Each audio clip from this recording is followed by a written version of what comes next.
Number 9 UCLA women's basketball lost to number 11 Oregon State last night, 79 to 77. So what exactly happened? UCLA was up 34-32 at halftime. Oregon State scored 47 points, while UCLA 43 points. And literally around the last 15 seconds, there was 5 lead changes. And you know what's crazy is UCLA had a 7-point lead with 3:04 left in the game. Man, that's brutal.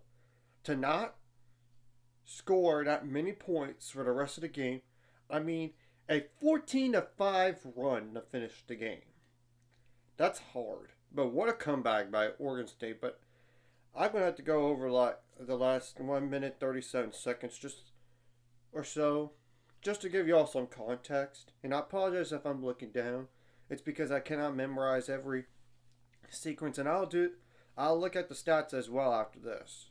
And I apologize if I'm looking down for the stats too, because I cannot memorize that. Okay?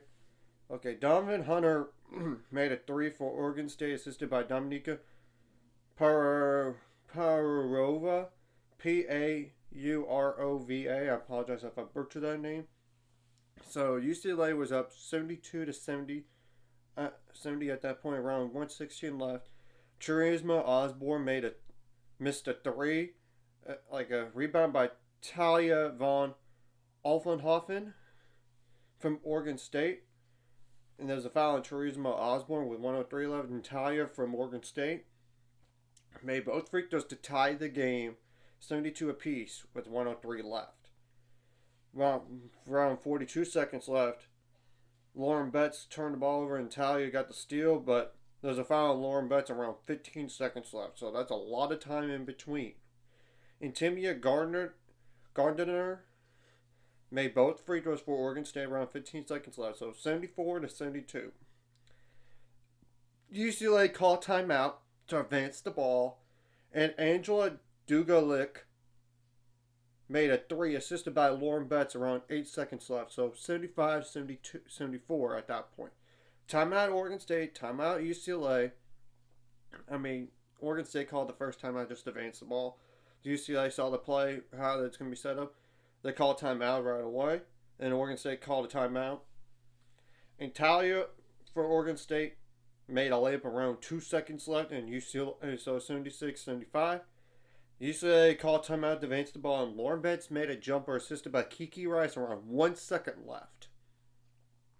And Oregon State called timeout to advance the ball, and they called timeout again. But Talia made a three-pointer and assisted by Lily Hansford as time expired. So 79-77 was the final score. That's insane with that many lane changes late in the game. And it's one thing to lose. Like, it's harder to lose, in my opinion, when it's close like this. Because all you have to do is just like, a few plays here and there, you win the game. Then a blowout. A blowout, you could say, okay, we just have to improve in a lot of areas. It's more like pinpointing if you're losing close. Now, stats for the game. Points on turnovers favored UCLA 10-8. Fast break points favored UCLA 6-0. Points in the paint favored UCLA 32-22. So there's obviously some other reasons why UCLA lost this game. And UCLA is now 8-5 in the conference, and 10-3 for Oregon State. And Oregon State's literally right behind Stanford now in the Pac-12 race. And I'll go over the standings once I go to the schedules as well. Now, UCLA didn't shoot the ball bad in this game. 46.7% from the field on 60 attempts, 26.1% on threes on 23 attempts. So that didn't help. 83.3% on free throws on 18 attempts. You could say make all 3 free throws, you win the game, but how realistic is to making all of your free throws? 29 rebounds, 11 offensive, 15 assists, 5 steals, 1 block, 10 turnovers, 22 fouls. How many points off the bench? 10 to be exact. In 4 double-digit scores that combined for 10 plus 24, that's 34, plus 11, that's 45. plus 13, that's 58 points, and one player with 6 or more points with 9.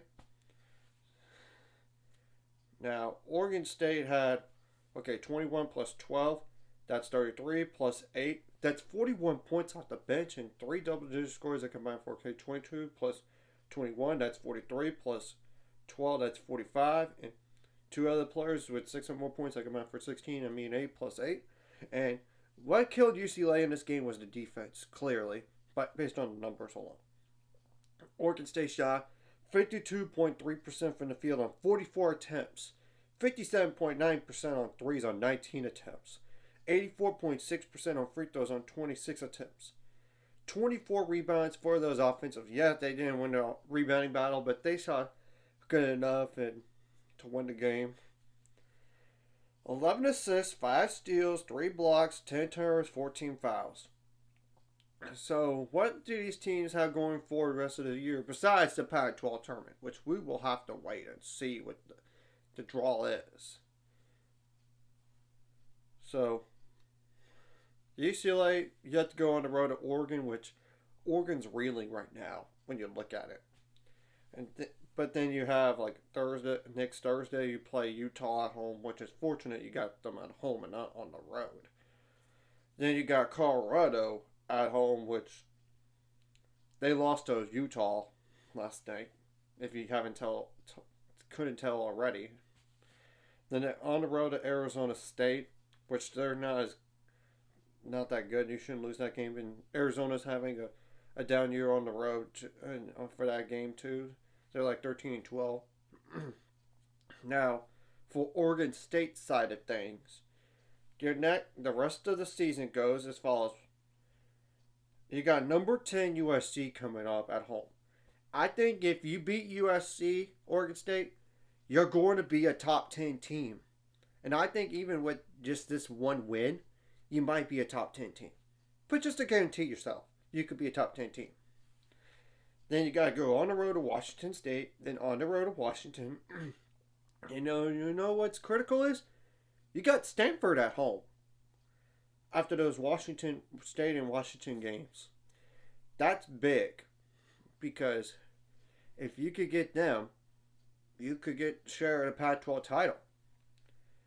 But you did lose to them the first time. But it was on the road at the time in January, to be exact, January 21st. In the Pac-12 standings, as of right now, Stanford at 12-2, 23-3 overall. Oregon State 10-3 in the conference, 21-3 overall.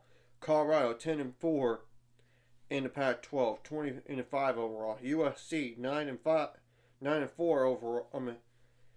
In conference, 19-4 overall. Utah 9-5 in the Pac-12, 19-7 overall. UCLA 8-5 in the Pac-12, 19-5 overall. Then there's Arizona with 5-8 in the Pac-12, 13-12 overall. California 5-9 in the Pac-12, 15-11 overall. Washington State 49 in the Pac-12, 15-11 overall. Arizona State 3-10 in the Pac-12, 11-14 overall. Washington 3-10 in the Pac-12, 13-11 overall. Then Oregon 2-11 in the Pac-12 and 11-15 overall. So, as you could tell, there is a big difference between UCLA and Arizona. That to me is the cream of the crop. In terms of, that's all the ranked teams, literally above Arizona. So, we're going to have to wait and see what happens from here. So, anyways, if you like this content, hit the like and subscribe button. See you guys later on the road to 600 subscribers. Of course, the ultimate goal is 1,000 more, so make money out this. Of course, liking the video, comment video really helps YouTube algorithms so more people can see it. Sharing the video does help as well, so more people could watch. And if you're watching and not subscribed, hit subscribe button. It's free, the notification bell as well.